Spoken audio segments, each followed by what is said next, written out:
அனைவருக்கும் வணக்கம். நான் உங்கள் ஜோதிடர் ஸ்ரீமதி கவிதா சக்திவேல், திருப்பூர் மாவட்டத்திலிருந்து வந்திருக்கேன். இன்னைக்கு நம்ம எங்க வந்திருக்கோம்னா, பௌர்ணமி நாள்ல ஸ்ரீ காஞ்சிபுரம் காமாட்சி அம்மன் கோயிலுக்கு வந்திருக்கோம். இந்த காமாட்சி அம்மனோட சிறப்பு பார்த்தீங்கன்னா, மிக முக்கியமான சக்தி பீடங்கள்ல ஒண்ணு அப்படின்னு தான் சொல்லணும். இந்த காஞ்சிபுரத்திலேயே மகா சக்தி பீடம் அப்படின்னா இந்த காமாட்சி அம்மனோடது தான்.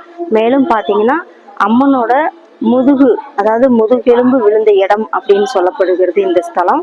இந்த ஸ்தலத்துல பாத்தீங்கன்னா ஆதிசங்கரர் அம்மாவோட உக்கிரத்தை தணிச்சு ஸ்ரீ சக்கரத்தை பிரதிஷ்டை செஞ்ச ஸ்தலம் அப்படின்னு இந்த ஸ்தலத்தை சொல்லலாம்.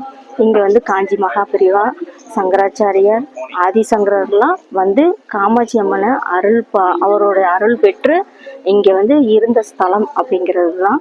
இதுல குருவாகவும் புதனாகவும் இருந்து நல்ல ஒரு வழிபடக்கூடிய ஸ்தலமாக அமைகிறது. இங்க உங்களுடைய ஜாதகத்துல புதன் வலு குறைவாக இருந்தாலும் அல்லது உங்களோட புதன் வலு பெறணும் அப்படின்னா புதனுக்கு அதிபதியே இங்க காஞ்சி காமாட்சி அம்மன் தான். அப்படி இருக்கும்போது நீங்க பௌர்ணமி நாள்ல உங்களுடைய புது வியாபார தொடக்கத்துக்காகவும் அல்லது உங்களுடைய புதிய முயற்சிக்காகவும் தொழில் விருத்திக்காகவும் வியாபார கடனை நிவர்த்தி பண்ணுவதற்காகவும் உங்களுடைய பொருளாதார முன்னேற்றம் அடைவதற்கும் இந்த ஸ்ரீ காஞ்சி காமாட்சி அம்மனை வழிபாடு செய்யுங்க. பௌர்ணமி அன்னைக்கு வருவது மிக சிறப்பு அப்படிங்கிறதான்.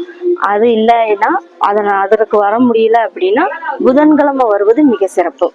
புதன்கிழமை அல்லது நீங்க பௌர்ணமி நாள்ல காஞ்சி காமாட்சி அம்மனை வழிபாடு செய்யுங்க. நைட்டு நடக்கக்கூடிய நவாபரண பூஜையில கலந்து கொண்டு உங்களுடைய வேண்டுதல்களை நிறைவேற்றி கொள்ளுங்க. மேலும் பார்த்தீங்கன்னா உங்களுடைய விருப்பங்கள், உங்களுடைய வேண்டுதல் எதாக இருந்தாலும் அதை காமாட்சி அம்மனோட கோயில்ல அடி பிரதர்சனம் செஞ்சு உங்களுடைய வேண்டுதலை நீங்க நிறைவேற்றிக்குங்க. உங்களுடைய பிரச்சனைகள் படிப்படியாக குறைந்து உங்களுடைய வாழ்வில் வளம் பெருகும் அப்படிங்கிறது தான்.